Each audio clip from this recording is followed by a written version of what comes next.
misericordia permite que se escriba nuevamente, o que se escriba, mejor dicho, que quede plasmado, que quede por escrito. De hecho, el libro la mayoría del libro de Deuteronomio se enfoca precisamente en dar instrucción a la nueva generación. ¿Sí? Recuerden que, ¿por qué Dios hace eso, hermanos? ¿Por qué Dios legisla, da normas, preceptos, leyes a esta nueva generación? Porque, ¿saben por qué? Porque ya Dios había hecho una promesa, había hecho un pacto con sus padres. Ahora uno diría, bueno, pues si no cumplieron, ahí se terminó. Pero nosotros aquí nos damos cuenta que Dios hace misericordia a millares y se extiende su misericordia hasta los hijos, a los nietos. Ese es el amor de Dios. En otras palabras, Dios hace un pacto contigo y conmigo. Es posible que no lo cumplamos, pero si tenemos hijos, el Señor dice, bueno, si tu hijo, tu hija me aceptan, yo estaré con él, yo los salvaré también a ellos. Ese es el amor y la misericordia de Dios. En este caso, hermanos, Dios hace un pacto con el pueblo de Dios, con los israelitas, con esa nueva generación. Sin embargo, nos damos cuenta de que no cumplieron, y un pacto, pues sabemos de antemano, como ya lo hemos visto en las lecciones anteriores, es un acuerdo que se hace, un compromiso, pero que implica dos partes. Pero si una de esas partes falla, ¿qué pasa, hermanos? Pues ese pacto no se lleva a cabo, no se cumple, pues no se dan los resultados que se anhelan. En este caso era que el Señor pues iba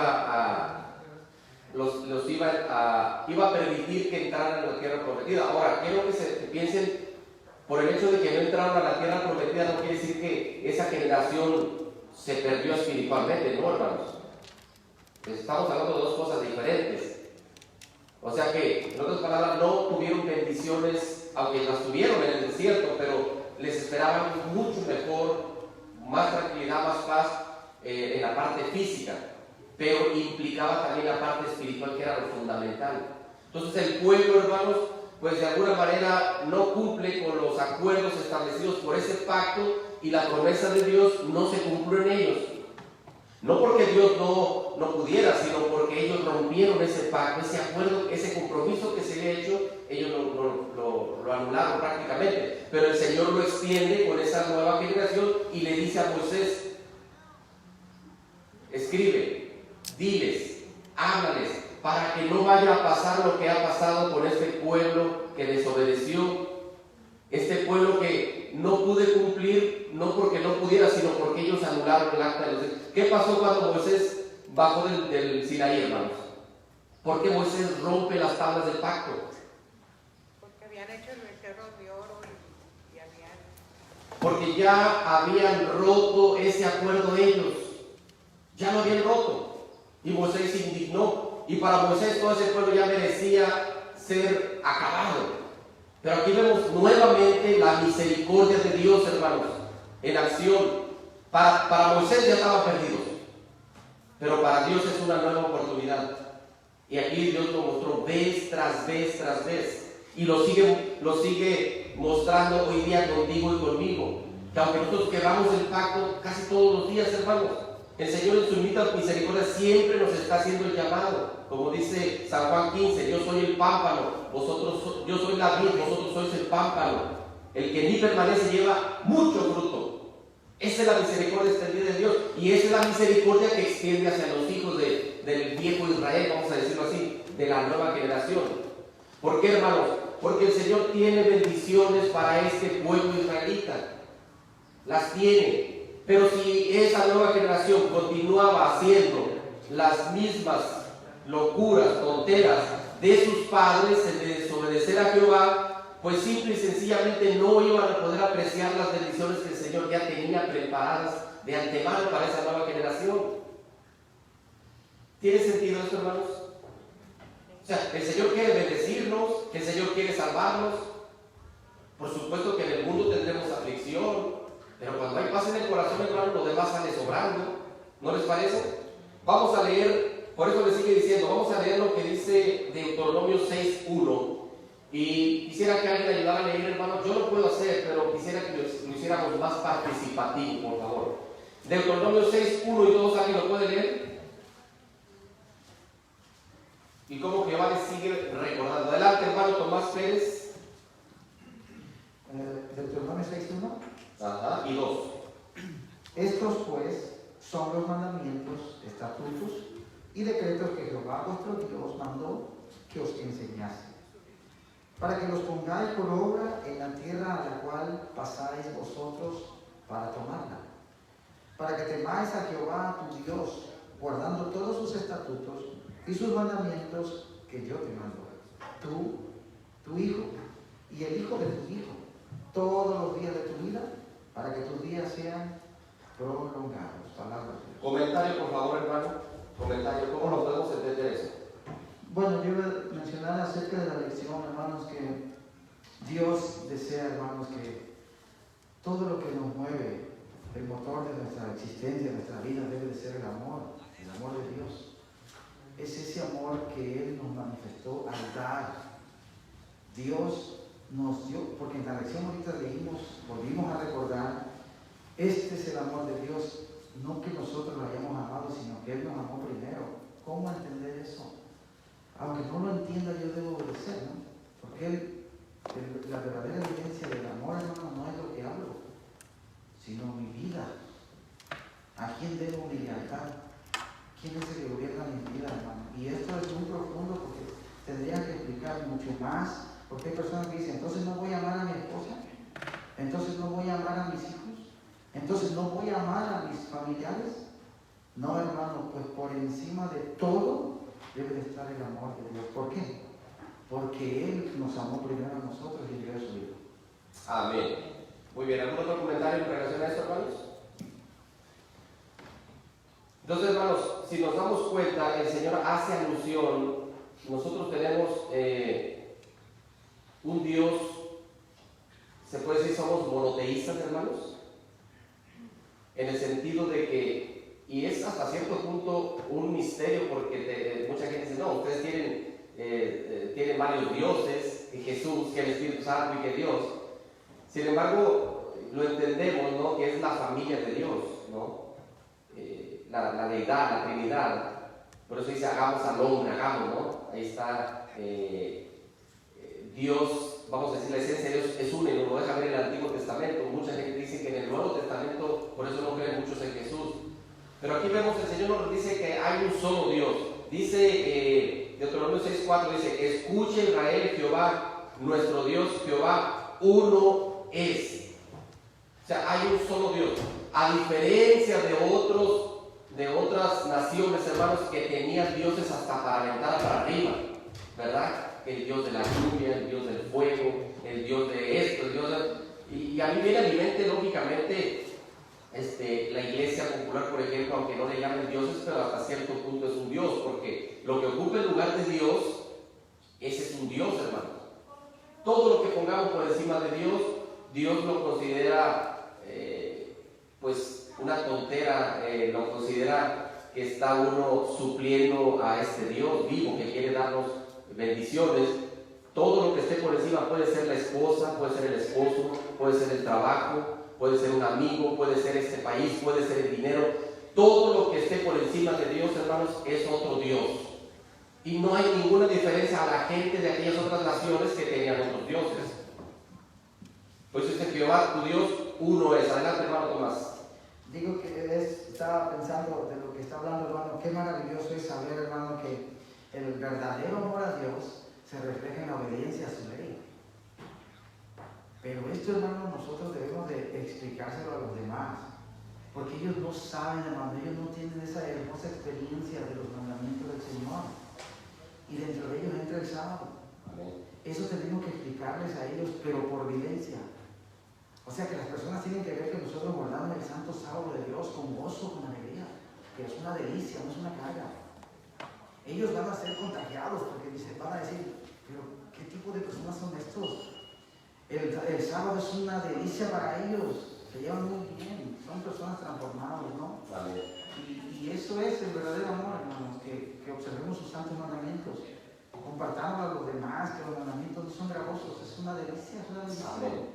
Amén. No, ellos, dicen, ¿verdad? Y no sé si ignorantemente o inocentemente dicen que aman a Dios, porque todos los profesos cristianos, hermanos, aman a Dios, dicen que aman a Dios.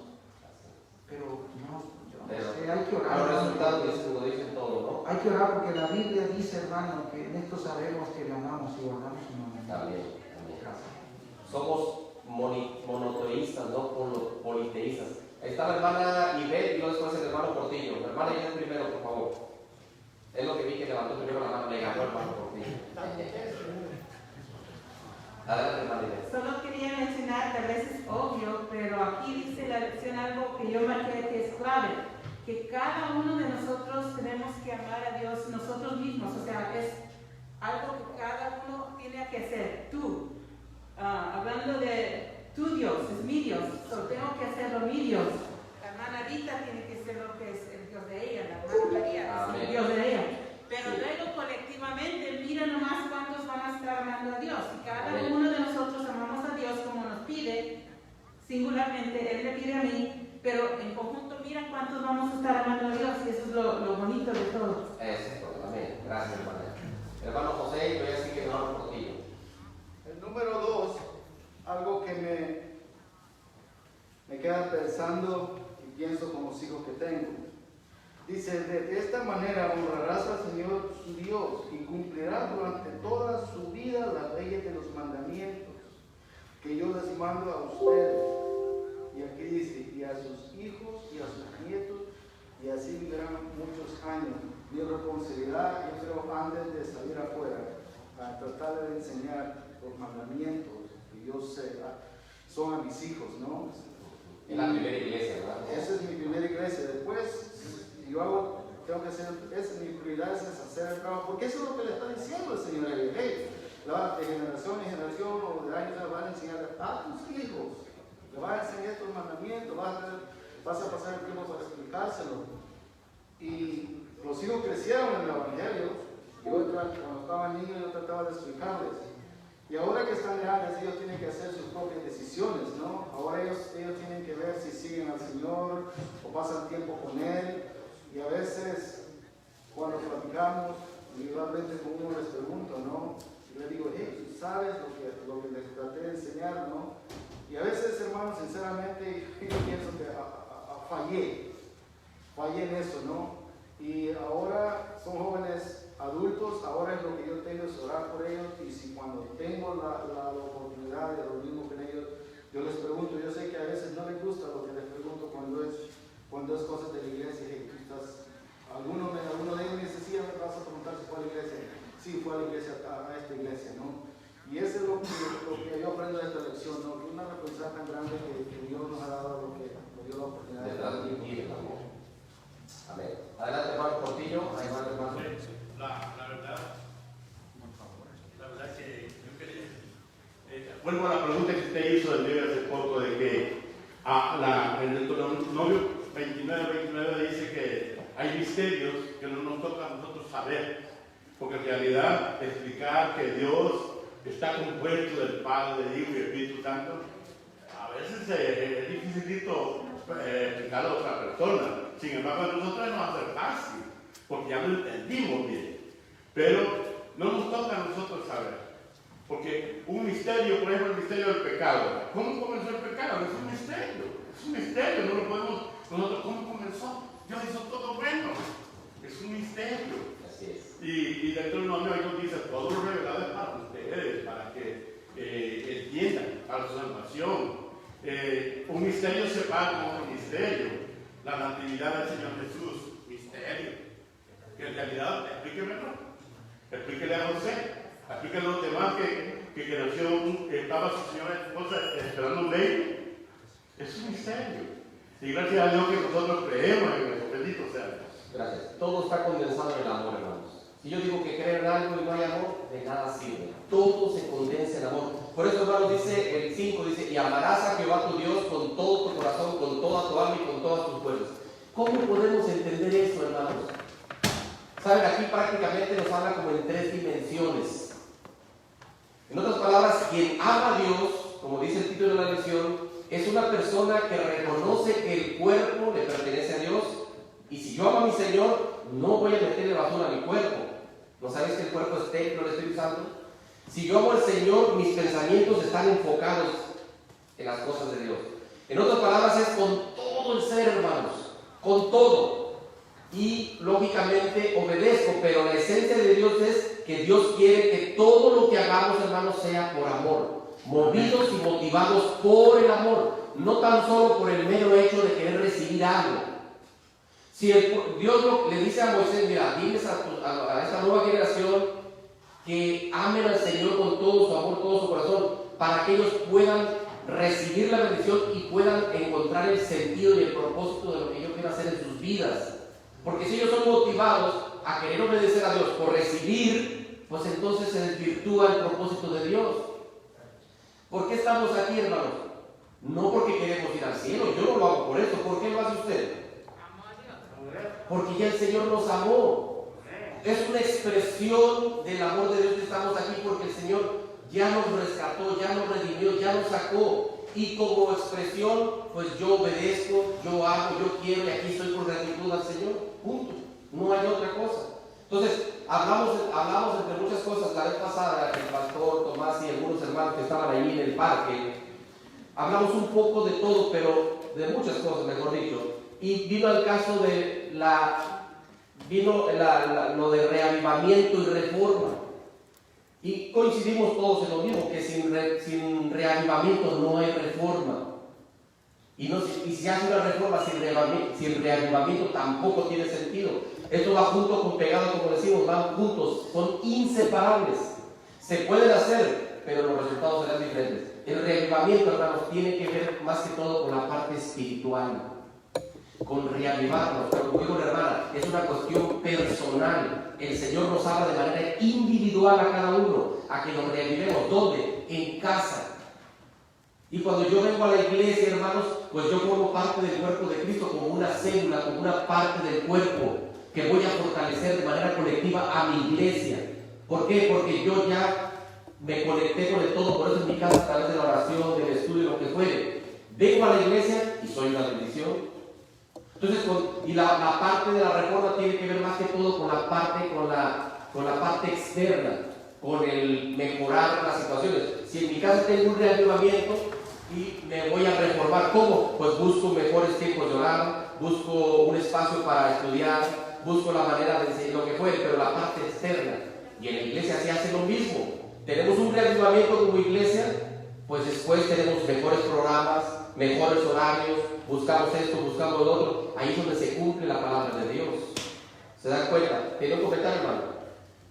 En Deuteronomio 5:29, hablando de cuando el pueblo le dijo a Moisés que ya no querían hablar con Dios, sino que Moisés fuera el intermediario, ¿no? El portavoz, porque tenían miedo de la voz de Dios.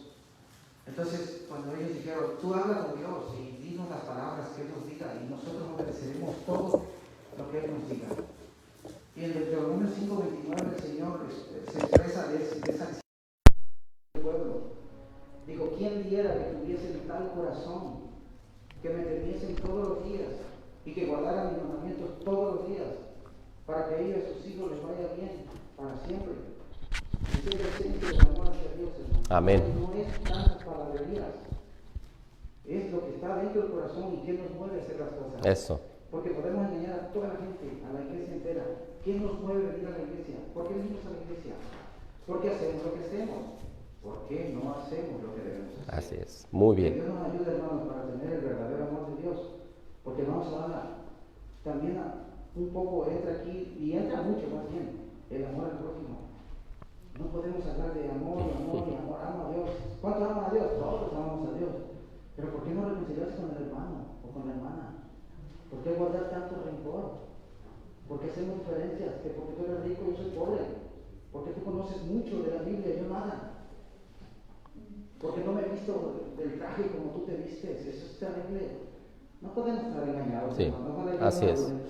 Hermanos, en la manera que yo le trato a usted, de la manera que yo me conduzco a usted y a los demás, esa es la medida en la que yo amo a mi Señor. Si yo tengo el tanque lleno del amor de Dios a rebosar, hermanos, ¿usted cree que yo lo voy a tratar mal a usted? Imposible, imposible. Es como cuando el muchachito está enamorado y se enamoró de una muchacha que tiene 5 hijos. Todo el mundo le dice que está mal y claro, todo el mundo lo ve, pero el muchachito está enamorado. I love her, la quiero, pero no me importa. Hermanos, cuando alguien está enamorado, da su vida por lo que piensa, por lo que cree, por lo que está haciendo. Y hasta en los ojos se le ve el enamoramiento, ¿no es así? Y no le importa que el mundo le caiga mal. Y entre más se opone el mundo, más se empecina en estar con esa mujer, o viceversa, el hombre, ¿no? O la mujer, como fuere. Hermanos, el amor lo puede todo, dice la Biblia. Si estamos enamorados de Dios, mis hermanos, tenemos que extender ese amor hacia los demás. ¿Cómo fue que conocieron el amor de Dios las demás personas? Bueno, Dios se mostró a Abraham, y Abraham a Isaac, y Isaac y así sucesivamente, hasta el día que estamos aquí sentados. Pero se expresa en nuestra actitud, en nuestra forma de ser, en nuestro comportamiento, en nuestro todo, de esa manera. Vamos a pasar al siguiente punto de la lección, hermanos, y se llama temer a Dios.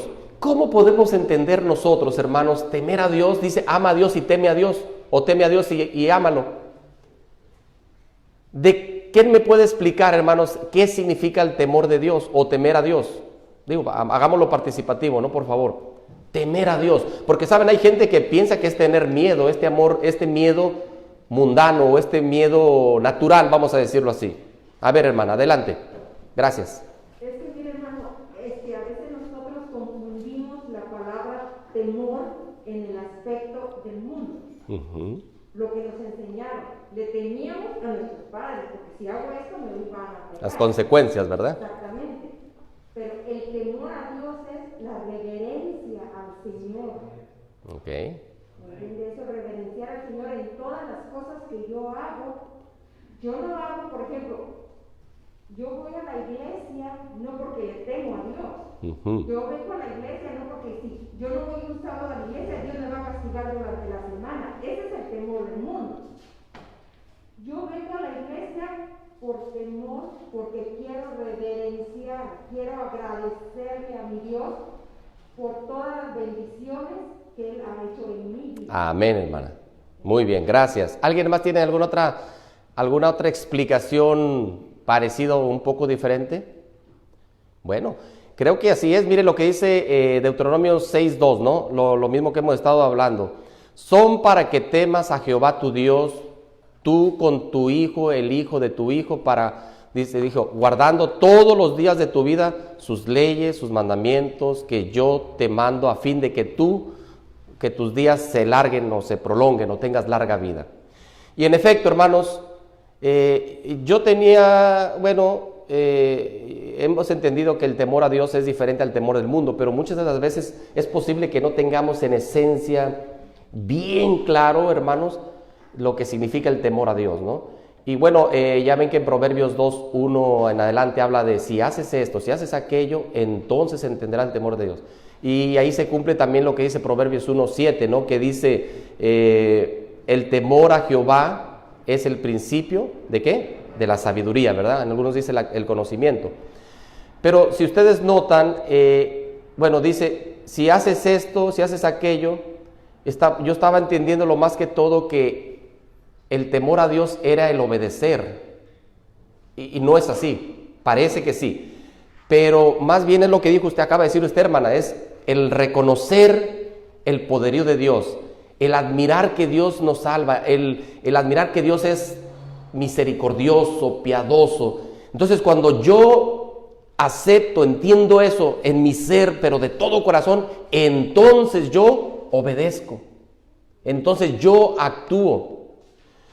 En contraste a lo que uno puede hacer en su pecaminosidad. Si yo no comprendo, si yo no entiendo, pues me voy a exaltar.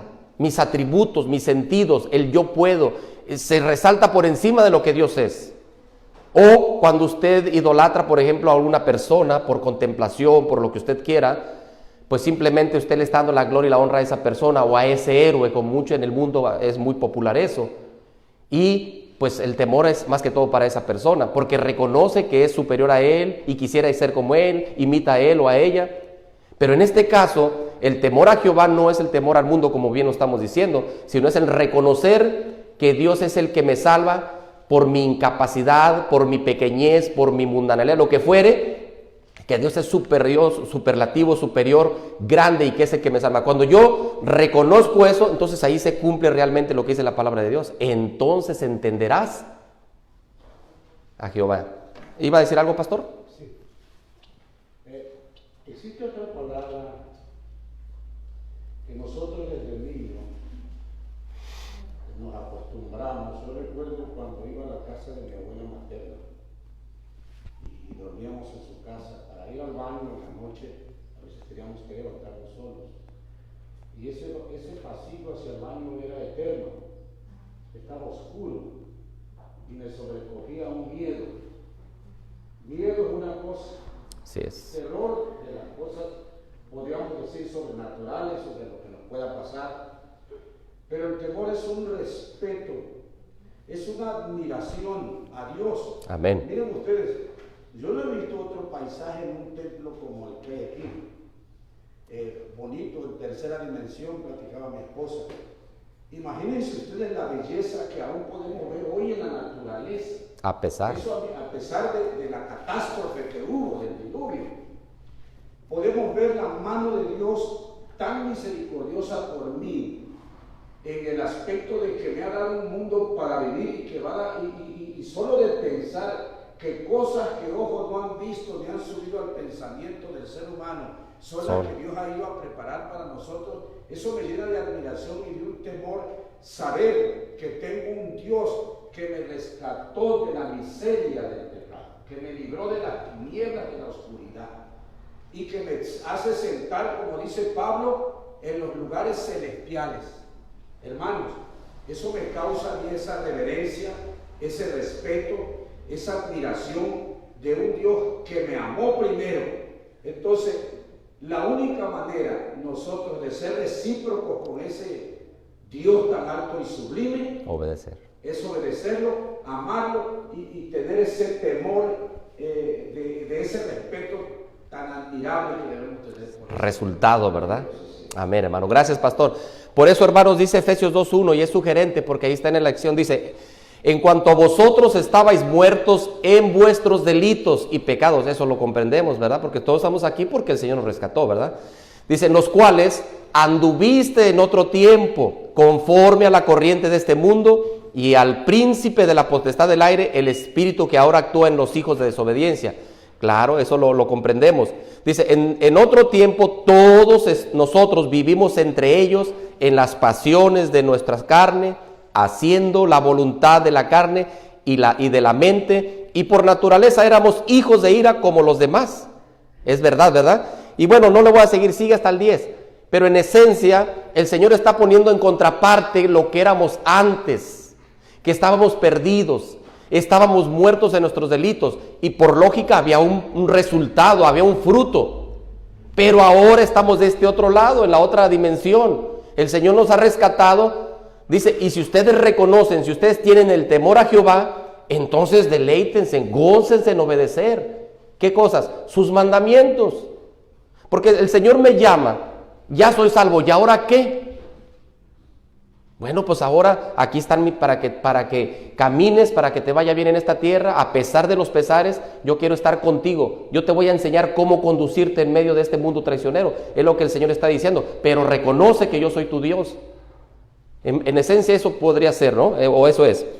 Vamos a pasar a la otra parte de la lección. Vamos en el día, ¿qué? Martes. ¿Algún comentario en relación a lo que estamos hablando, hermanos? Aprovechen, ¿eh? Dice que Él nos amó primero. ¿Es así o no es así? ¿Quién busca a quién, hermanos? Dios nos busca, ¿verdad? Pero hay gente que dice, ¿qué dice? No, pues yo fui a la iglesia porque yo quise. O porque me invitó mi compadre, mi comadre, mi prima, mi hermana, y yo fui porque quise. Pero la realidad es, bueno, si le invitó a alguien es porque Dios puso en el corazón de ese alguien que invitara a la otra persona, pero la invitación siempre la hace Dios. Hermanos, ¿será que el ser humano sin el Espíritu de Dios, en el viejo hombre, tiene deseos de buscar a Dios? Y la respuesta es imposible, hermanos. Aquí lo acabamos de leer, lo que acaba de decir Efesios 2. La tendencia natural es siempre buscar nuestras propias concupiscencias, nuestros propios deseos, nuestros anhelos. Siempre la carne busca lo suyo. Si alguien dice, es que yo busqué a Dios y yo, mentira del diablo. ¿Qué dice Apocalipsis 3:20? Ahí que estoy a la puerta y llamo. Quien llama es Dios. Y lo podemos ver a través de toda la palabra de Dios. Hermano Portillo, ¿va a decir algo? Diciendo relación a lo que le pregunta a usted, dice, en primer lugar, siempre Dios toma la iniciativa. Amén. Buscarnos, porque eso es su afán. Protegernos, salvarnos. Y si no, cuando Adán pecó, ¿dónde estás tú? ¿Dónde estás? Ahí está. Luego allá en Génesis, cuando Abel había ofrecido un buen, ¿cómo le llaman? Servicio a Dios, Dios vio con buenos ojos lo que Abel había hecho. Luego vemos el caso de Enoc. Caminó con Dios, se lo llevó. Dios toma la iniciativa. A Noé vio gracia ante los ojos de Dios. Abraham, sacado de un lugar de puros, ¿cómo se llama? Paganos, de Ur de los Caldeos. Y ahí sacó a Abraham. Y Dios tomó la iniciativa. Así es. Gracias, hermano. Yo no a la iglesia no porque mi esposa me dijo, no, porque Dios me dice, ya mi hijo. Así es. A la iglesia. Así es. Gracias, hermano Portillo. Miren lo que dice, hermanos, haciendo alusión. Estoy leyendo también lo que el libro sugiere. Está bueno. Puede ser que haya otros versículos que vengan a nuestra mente o que usted se recuerde de ellos. Pero la Biblia nos dice aquí en Romanos 3:10, miren, nomás es una fotografía de lo que éramos, lo que somos prácticamente, y cómo Dios nos quiere rescatar, nos ha rescatado hoy día. Dice, como está escrito, no hay justo ni aún uno. O sea, esa es la condición humana en términos generales. ¿Ok? No hay quien entienda, no hay quien busque a Dios. Todos se apartaron a una sola, fueron hechos inútiles. No hay quien haga lo bueno, no hay ni siquiera uno. Fíjense, ni siquiera uno, Sepulcro abierto es su garganta, o sea, todo lo que uno habla, me imagino, ¿no?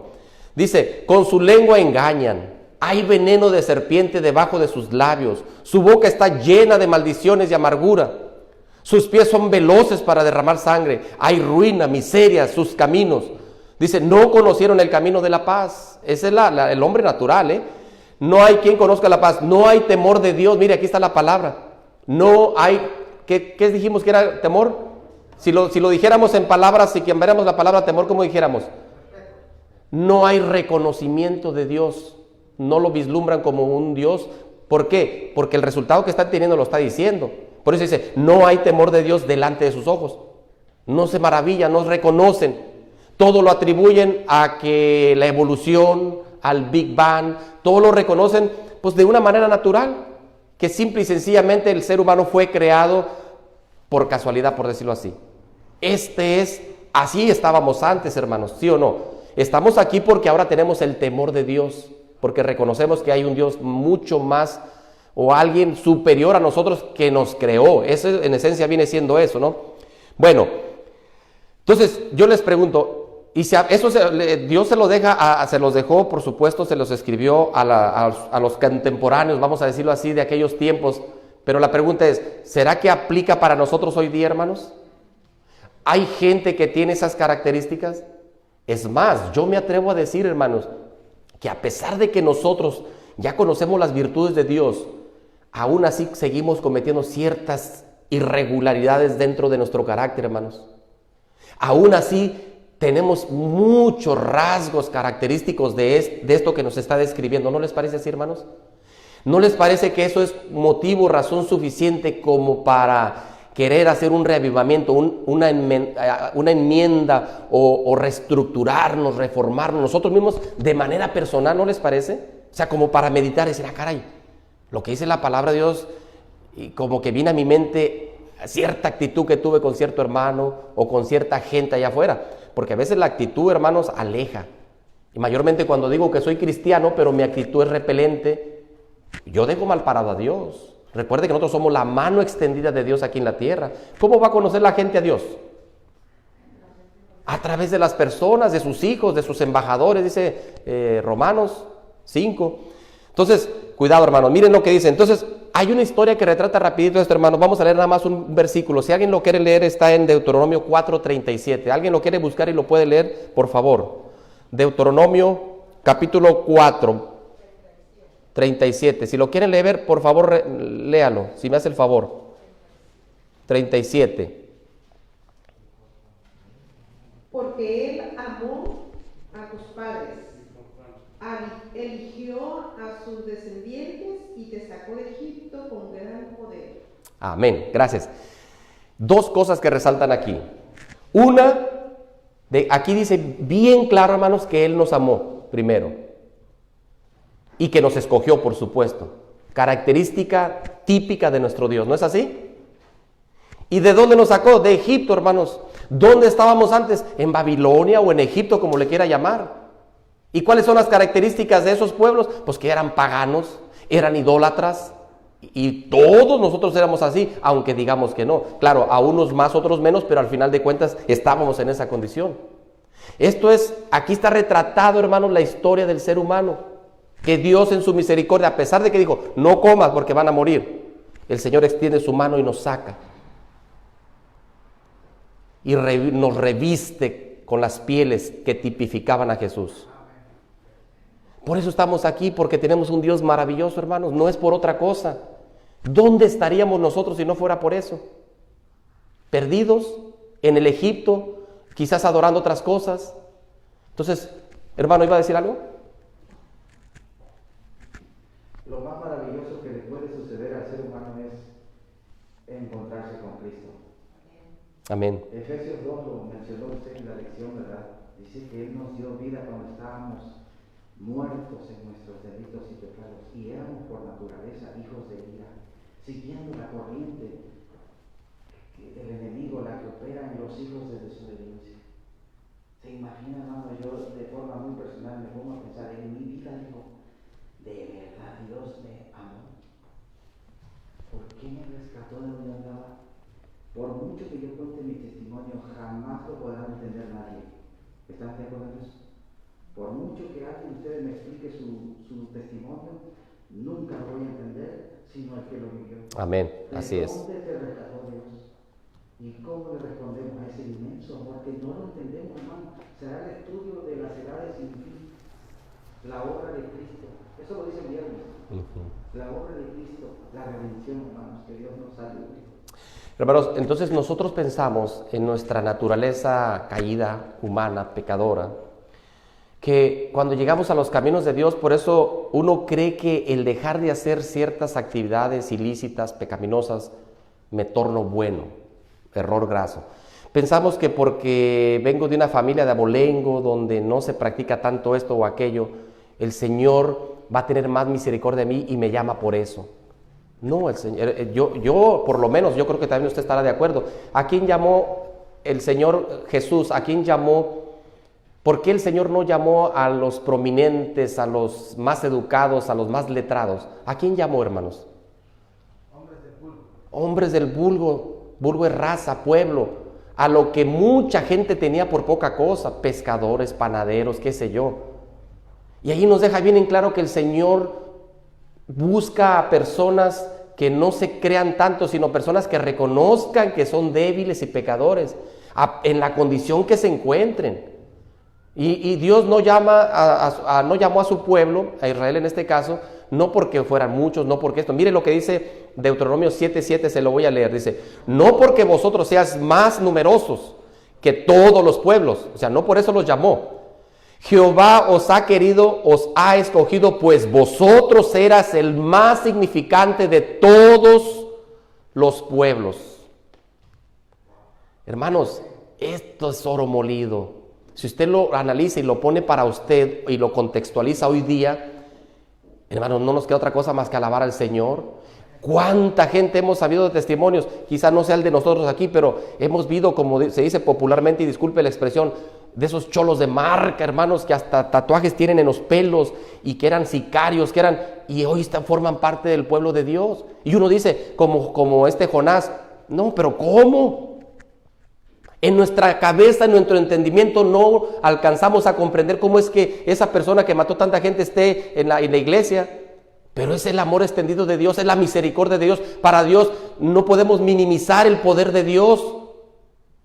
A nuestro ver no merece, a nuestro parecer está perdido. Pero Dios mira a las personas no lo que son, sino lo que le van a llegar a hacer en sus poderosas manos, ¿no les parece?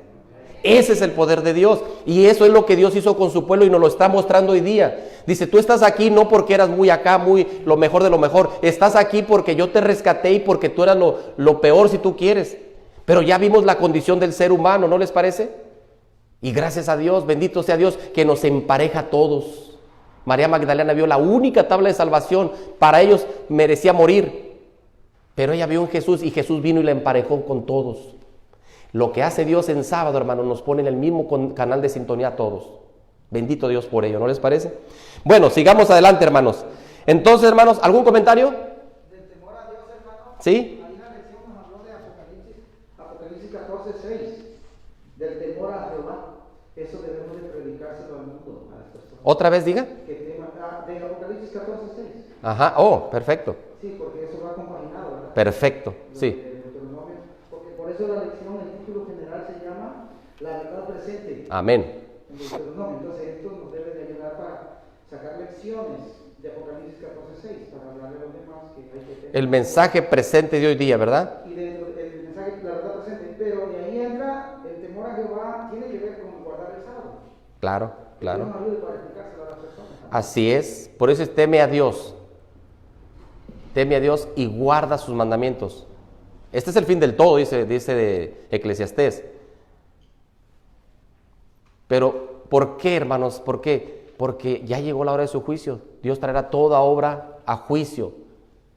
Pero si yo no reconozco, si no temo a Dios, pues estoy perdido. Pero los hijos de Dios tenemos que, dice, y será predicado este evangelio por testimonio, entonces vendrá el fin. Por testimonio. Yo temo a Dios, reconozco que Dios, entonces en mí tiene que haber algo diferente, que los demás sean movidos, inspirados a querer buscar a Dios. ¿Por qué? Porque Dios traerá a juicio todo. Habrá decirle a la gente, mira, lo que está pasando te vas a perder, pero tenemos un Dios que está haciendo juicio. Date cuenta que puedes perderte, pero el Señor tendrá misericordia. Dios quiere rescatarte porque va a haber un juicio, pero teme a Dios. Bueno, es más largo de explicar esto, ¿no? Pero en esencia viene siendo eso, ¿no? Entonces, hermanos, miren lo que dice Juan 4:19. Permítame leérselo. En cuanto a Dios nos amó primero. Juan 4:19 dije. Primera de Juan, ¿verdad? Con razón no me daba. Estaba leyendo y dije, ¿no me da? Gracias, hermanos. Ok, ¿alguien lo quiere leer? Primera de Juan 4. Recuerden que es una escuela aquí, hermanos, donde hay que preguntar, hay que hablar, hay que decir en relación a la lección. ¿Alguien lo quiere leer? Y es nada más para remarcar otra vez, hermanos. 4:19, ¿qué dice? ¿Por qué lo amamos nosotros, hermana Ana? 4:19, dice así: nosotros le amamos a Él porque Él nos amó primero. Amén.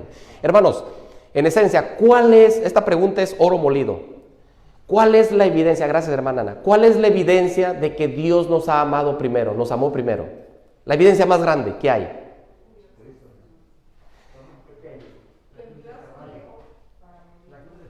La cruz. Claro. Hermanos, ¿y no les parece que nosotros a veces nos tornamos muy teóricos? De que decimos que amamos a los demás, pero nos tornamos un tanto expresivos, poéticos, teóricos. Imagínense Dios, pues yo les dije que iban a morir, I'm sorry, pero el Señor todavía da la milla extra. Por eso nos invita a que demos la milla extra, aunque no lo entendamos, porque el Señor es un Dios práctico, hermanos, de hacer, que no se queda nomás a pesar de que ya nos había advertido. ¿Iba a decir algo usted, hermano? Adelante. Bueno, es que usted mencionó ese acto de Dios en la cruz del Calvario. Yo creo que ese debe ser, si no el primero, yo creo que sí, no el primer motivo de meditación. Si nosotros meditamos en ese sacrificio que Dios hizo, que Cristo se deshizo de toda su gloria, de todo la honra. Se despojó. Se despojó de sí mismo, dejó todo. Pero ¿y por qué, hermano? Eso, entonces nos debe llevar a la reflexión, Amén. a la meditación, pero a la acción. A la Yo acción. creo que eso es lo que yo no sé si están de acuerdo conmigo, pero eso debe de movernos a amar a Dios. Eso, porque ¿por qué murió Él por mí? Yo soy malo. No sé si usted se siente malo o considera que fue malo, pero yo sí, yo digo, yo soy malo. ¿Por qué? Bueno, entonces Juan dijo y lo dijo en su palabra, porque Él nos amó primero. Eso me debe de impulsar a amarlo a Él. Y se debe de reflejar en el trato hacia los demás. Amén. No a la que me quiere. Pues es fácil amar a mi esposa, a mi hijo, a mi hija, a mi hermana, a mi hermano, a usted que me cae bien, es fácil. Pero al que no me agrada, a la que no me agrada, Muy bien. estoy engañado, hermano. Estoy engañado. Mire lo que dice, hermano, lo que está diciendo el hermano. Mire lo que dice Santiago 2:16, y está ahí, dice: si alguno de vosotros le dice a alguna persona, ¿no? Id en paz, tranquilo, calentados, saciados, dice la palabra de Dios, pero no le das lo necesario para el cuerpo, ¿de qué sirve? Hace una pregunta aquí. En otras palabras, el Señor, creo yo, para que se cumpla la ley de Dios y lo que el Señor demanda de nosotros es de que dice, bueno, voy a orar por ti, pero ten para un burrito, para un taquito, para una pupusa, para lo que fuera, hermano, alguna necesidad. Hermano, sacrificar tu porque siempre tenemos la tendencia, ahí tengo un suéter que me sobra, ahí tengo unos zapatos que ya no uso. Ni lo deberíamos de decir una grosería, ¿no les parece? Creo yo, si el Señor estuvo dispuesto a dar su hijo, su vida, ¿quién somos nosotros para dar sobras nomás, hermanos? Yo creo que quitarte la chaqueta de piel que traes, no cualquiera lo hace. Y si lo hace, ahí está la expresión del amor. Sus zapatos bonitos. ¿Está dispuesto usted a sacrificar algo que usted lo quiere o lo ama o lo desea o le costó trabajo extendérselo a otro, hermanos? No sé. Ahí está. Bueno, híjole, el tiempo vuela. Este es el amor de Dios. Creo yo en acción, hermanos. ¿No les parece? Ok. Dice, si me amas, guardaréis mis mandamientos. Típico de los adventistas, ¿verdad? Como que eso ya está en nuestra genética adventista, ¿verdad? Adelante, hermano. Sí, Lucas 10:21. Dice así. En aquella hora, Jesús se arregló en espíritu y dijo, yo te alabo, oh Padre, Señor del cielo y de la tierra, que escondiste estas cosas de los sabios y entendidos, y se las diste y se las has revelado a los pequeños. Bendito sea el Señor, y a nosotros nos dio la oportunidad a los entendidos, somos entendidos. A nosotros nos reveló y dice lo escondió de los sabios. Fíjense los sabios, o sea, de los que creen que venimos del mono, que venimos de la nada. Sin embargo, aún el cristianismo, sin el adorno de la fe, cero. Necesitamos tener fe. Gracias. Y la fe, a través de Romanos 10:17 dice, viene de leer su palabra. Amén. Amén, gracias. Pregunta, hermanos, ¿puede una persona guardar los mandamientos de Dios nomás de manera natural, sin conocer a Dios? Yo creo que sí puede guardarlos, pero en la letra, más no en el espíritu. Cuando los guarda, va a ser tedioso, van a ser gravosos para él. Pues no, pues aquí nos va a terminar el pastor, ya se alargó demasiado. Y ay, el hermano cómo canta feo el hermano Zavala. Y ay, esto y aquello. Tal vez no lo diga, pero en su adentro, y a qué horas diga. Claro, hay orden de tiempo, por supuesto hay que respetarlos, ¿verdad? Y mayormente yo, porque ya mero terminamos. Pero hermanos, cuando el amor de Dios está en el corazón, es una delicia estar adorando a Dios, es una delicia estar obedeciéndole, se siente diferente, hay paz, tranquilidad, y bueno, se siente uno como que está en una dimensión muy diferente, y eso se expresa en el amor. Mire lo que dice Juan 13:35, en esto conocen todos que sois mis discípulos, si tuvieras amor los unos a los otros. O sea, los 10 mandamientos, en otras palabras, es la expresión del carácter de Dios, hermanos. Por eso las 4 tablas que dice, amarás a Dios con toda tu mente y todo tu corazón. Ese es el más grande para mí mandamiento. Y el otro se traduce en amar a tu prójimo, los otros 6. Y para amar a mi prójimo es como 2 pasos. Yo estoy en el 1, yo no puedo brincarme del 0 hasta el 2. Tengo que forzosamente amar a mi Dios para yo poder extender el amor a mi prójimo. Y en eso se conoce que el amor de Dios está en mí. Dice, en eso os conoceréis que son mis discípulos, si tienen amor los unos a los otros. ¿Cómo sabían que el pueblo de Dios era un pueblo de que todos guardaban los mismos mandamientos? Y claro, había muchos rebeldes, pero en esencia tendrían que ser las mismas características prácticamente. Por eso decimos, si yo pregunto, hermanos, ¿cuáles son las características de Dios? Y yo siempre he dicho eso, de que por no atender el llamado de Dios, hermanos, todos expresamos un amor diferente, un Dios hecho a imagen y semejanza nuestra, nada más. Eso es peligroso. Las características de Dios son claras, hermanos. El amor, claro, se filtra a través de nuestro carácter, como ya lo hemos visto a través de todos los profetas. Aunque Dios les daba la palabra de Dios, cada uno la filtraba a través de su carácter y todo, pero en esencia ahí estaba el amor de Dios. Así es que, hermanos, pues lo último ya para terminar, más bien ya terminamos, pero en esencia, hermanos, en esencia, Dios nos llamó primero a nosotros. Bendito Dios sea por ello. El temor a Dios tiene que estar en nuestro ADN, en nuestra genética, en nuestro respirar, en nuestro todo, en nuestro acostarnos, en nuestro levantarnos, en el trabajo, en la oficina, donde quiera que usted se mueva, debe de obedecer a Dios, pero por amor, porque Él nos amó primero. No hagamos lo que hagamos por recibir, sino porque ya nos dio. Y como resultado y fruto o resultado es que nosotros extendamos el amor de Dios a quien sea, inclusive a los que nosotros a nuestro criterio no lo merezcan, o no nos gusten, o no. Es más, a la persona que más mal le caiga, que es muy natural, creo yo no sé por qué pasa eso, que hay de manera natural gente que nos cae muy bien, otra no sé por qué, pero para mí es un reto, hermano, el que usted tenga hasta más amor y más misericordia, o busque la manera de pedirle a Dios que le llene el corazón de amor, para que se desvanezca cualquier obstáculo que haya en que alguien me caiga mal, o alguien para mi ver está mal, porque ese es el amor de Dios. ¿Qué merecíamos nosotros? Nada. Y sin embargo el Señor aquí nos tiene sentados alabando su nombre. ¿No le parece que ese es un milagro de Dios? Bueno, hermanos, ojalá que estas lecciones nos hagan meditar y reflexionar. Yo los invito a que nos pongamos en pie y vamos a tener una oración, hermanos, si me hacen el favor. ¿Ya recibimos las ofrendas? ¿Todavía no? Bueno, oremos, hermanos. Nuestro buen Padre y Dios, queremos agradecerle, Señor, por habernos permitido estudiar estas lecciones que sabemos que están en su santa palabra, pero reconozco yo que he sido negligente al no meditarlas, al no escudriñarlas y darme cuenta que es mucho más poderoso y grande de lo que yo mismo pensaba, Señor. Y, Señor, perdónenos porque a pesar de que ya sabemos de sus virtudes, sus bondades, pues, Señor, como iglesia estamos seguros que hemos fallado mucho, pero queremos pedirle, Padre, que tenga misericordia de nosotros, que en nuestro corazón haya un reavivamiento, un avivamiento especial, porque queremos como iglesia, Señor, ser un faro en esta vecindad. Queremos ser luces donde quiera que vayamos. Ayúdenos, Señor, ayúdenos a llevar el amor de Dios, a tener ese temor especial, ese reconocimiento, ese maravilloso amor que tiene para con nosotros.